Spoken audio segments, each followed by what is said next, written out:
બધું તારા માટે છે દીકરા. પણ મમ્મા, આ વોચ, આ રિંગ, પરફ્યુમ, આ બધું જ બે ડબલ ડબલ કેમ છે? લક્ષ્મી માટે છે બેટા.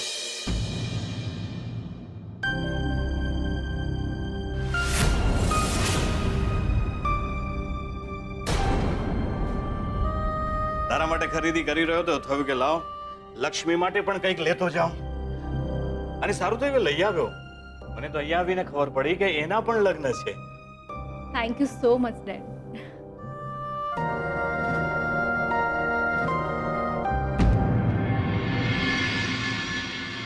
દાદાજીને મળીને આવ્યો.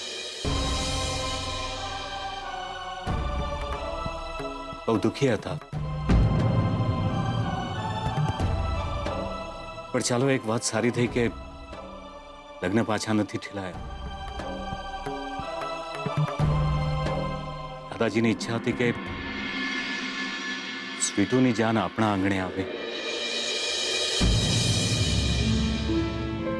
મને ગમ્યું. મેં હા પાડી દીધી છે.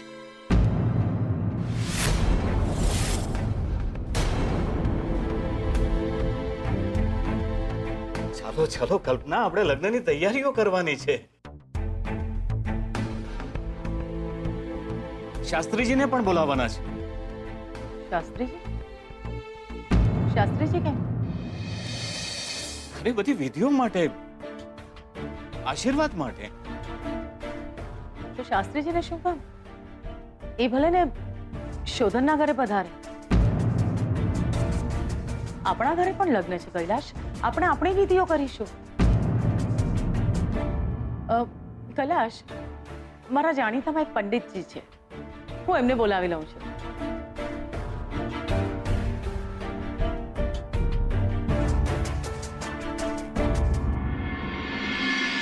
ગ્રહો તો મારી આંખોના ઈશારે નાચે છે. ચપટી વગાડું ને પોતાનું સ્થાન બદલી નાખે છે. કલ્પનાબેન, તમે જો મને દક્ષિણા વધુ આપો ને તો હું કોઈની કિસ્મતના લેખ પણ બદલી નાખું. કોઈની પણ કિસ્મતના લેખ હું જાતે બદલી શકું ને એવી શું. અત્યારે બસ તમે આ દક્ષિણા રાખો. મારી દીકરી શ્રુતિના લગ્ન છે. બધી જ વિધિઓ તમારે પાર પાડવાની છે. બિલકુલ. મારા ઘરના આંગણામાં બે લગ્ન છે. એક છે મારી દીકરી શ્રુતિના અને બીજા લગ્ન છે એક છોકરી લક્ષ્મીના. હા, લક્ષ્મી કોણ છે? મારી દીકરી શ્રુતિ અને બેન માને છે. તો પછી દક્ષિણા ડબલ થઈ જશે.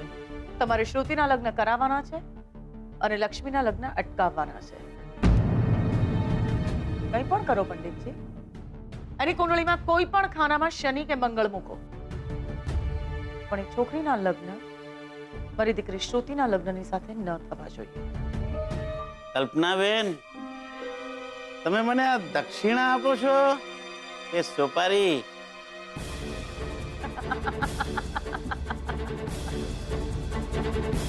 જે ગણો હોય એ છોકરીના લગ્ન અટકાવવાની જવાબદારી તમારી. તમારું કામ થઈ જશે. બસ મને એની કુંડળી લાવીને આપો, આમ ફેરવી નાખીશ. હું એવું સાબિત કરી દઈશ કે જે છોકરો પણ આ છોકરી સાથે લગ્ન કરશે, લગ્નના 3 જ મહિનામાં એ છોકરો મરી જશે. કુંડળી મળી જશે. કુંડળી મળી જશે. બસ તો તમારું કામ થઈ ગયું. કલ્પનાબેન, હું લાલચુ માણસ છું, પણ કુંડળી બદલવામાં અને કુંડળીને જોવામાં શકુની મામા કરતા જ વધારે કપટી છું. એક મિનિટ.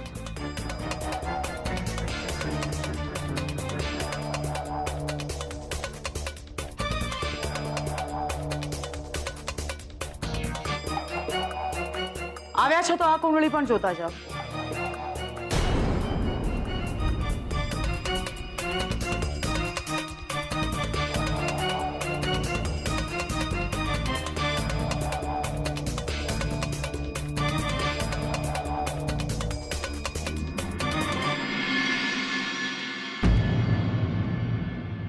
આ કુંડળી કોની છે? મારી દીકરી શ્રુતિની.